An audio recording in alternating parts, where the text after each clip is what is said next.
आइए आज हम देखते हैं भारतीय संविधान का भाग 10। इसमें जो है अनुसूचित और जनजातीय क्षेत्र के विषय में दर्शाया गया है। अनुच्छेद 244 से लेकर 244 ए तक। इसका उद्देश्य क्या है? अनुसूचित जनजातियों के क्षेत्रों का विशेष प्रशासन सुनिश्चित करने के संबंध में है। आगे हम देखते हैं इसका अनुच्छेद 244। अनुच्छेद 244 इसमें जो है अनुसूचित क्षेत्रों और जनजातीय क्षेत्रों के प्रशासन के विषय में बताया गया है। यह अनुच्छेद दो प्रकार के क्षेत्रों में प्रशासन की बात करता है, अनुसूचित क्षेत्र और जनजातीय क्षेत्र। प्रशासन की दो व्यवस्थाएं इसमें। अन्य राज्यों के लिए 5वीं अनुसूची, पूर्वोत्तर राज्यों के लिए 6वीं अनुसूची में सबका प्रावधान किया गया है।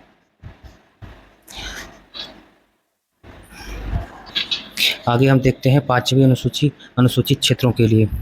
इसमें लागू किस राज्य में होती है? छत्तीसगढ़, झारखंड, मध्य प्रदेश, उड़ीसा इत्यादि में। इसकी विशेषताएं क्या है कि अनुसूचित क्षेत्रों की घोषणा राष्ट्रपति द्वारा की जाएगी। राज्यपाल का विशेष अधिकार होगा वहाँ पे। जनजातीय सलाहकार परिषद की स्थापना की जाएगी। भूमि, संस्कृति, परंपराओं की रक्षा की जाएगी। कानूनों को पूर्ण या आंशिक रूप से न लागू करने की शक्ति राज्यपाल के पास रहेगी। आगे देखते हैं हम कि छठवीं अनुसूची में क्या प्रावधान किया गया है। छठवीं अनुसूची जो है पूर्वोत्तर राज्यों के लिए है, इसका प्रावधान किया गया है। लागू राज्य किसमें होती है? असम, मेघालय, मिजोरम, त्रिपुरा। इसको जो है ए, त्रिपुरा को टी, मेघालय मिजोरम को एम।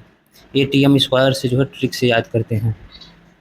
इसकी विशेषताएं क्या है? स्वायत्त जिला परिषदें और क्षेत्रीय परिषदों की स्थापना। परिषदों को कानून बनाए, कर लगाने, बजट बनाने की शक्ति है। स्थानीय संस्कृति, रीति रिवाज और भूमि अधिकारों की रक्षा करना। आदिवासी सुशासन की भावना को बढ़ावा देना। आगे हम देखते हैं अगला अनुच्छेद जो है, अगला अनुच्छेद 244 से। इसमें जो है असम में स्वायत्त राज्य की व्यवस्था।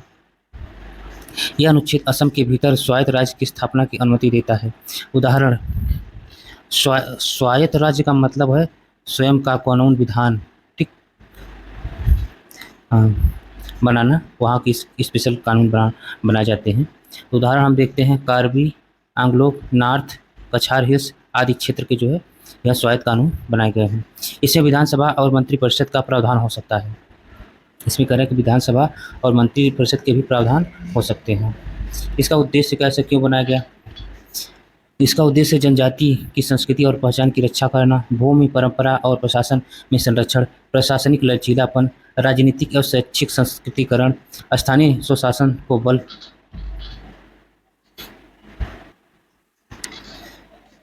आइए हम भाग 10 से संबंधित कुछ महत्वपूर्ण MCQ प्रश्न देख लेते हैं। एक प्रारूप हम जानने की कोशिश करते हैं कि कैसे प्रश्न पूछे जा सकते हैं। उसी आइडिया पर हम जो है तैयारी करेंगे अपनी। भारतीय संविधान का भाग 10 किस विषय से संबंधित है? अनुसूचित व जनजातीय क्षेत्र से। आगे हम देखते हैं अनुच्छेद 44 का संबंध किससे है? अनुसूचित क्षेत्र प्रशासन से। अगला देखते हैं 244 किस राज्य के लिए स्वायत्त राज्य की व्यवस्था की गई है? असम। आगे हम देखते हैं पांचवी अनुसूची किसके प्रशासन से संबंधित है? जनजातीय क्षेत्रों से। आगे हम देखते हैं छठी अनुसूची किन राज्यों पर लागू होती है? असम, मेघालय, त्रिपुरा, मिजोरम पर। आगे हम देखते हैं अनुसूचित क्षेत्रों की घोषणा कौन करता है? राष्ट्रपति। आगे हम देखते हैं जनजातीय सलाहकार समिति किस अनुसूची के अंतर्गत आती है? 5वीं अनुसूची। आगे हम बात करते हैं राज्यपाल को अनुसूचित क्षेत्रों में कौन सा विशेष अधिकार प्राप्त है? किसी कानून को लागू न करने का। आगे हम बात देखते हैं छठी अनुसूची किस प्रकार की परिषदों का प्रावधान करती है? स्वायत्त जिला परिषदों की। आगे हम बात करते हैं 5वीं अनुसूची लागू नहीं होती है मिजोरम में। आगे हम बात करते हैं छठी अनुसूची में स्वायत्त परिषदों को कौन से अधिकार प्राप्त होते हैं? स्थानीय कानून बनाना, कर लगाना। आगे हम बात करते हैं अनुच्छेद 244 ए का उद्देश्य क्या है? असम में स्वायत्त राज्य की स्थापना करना।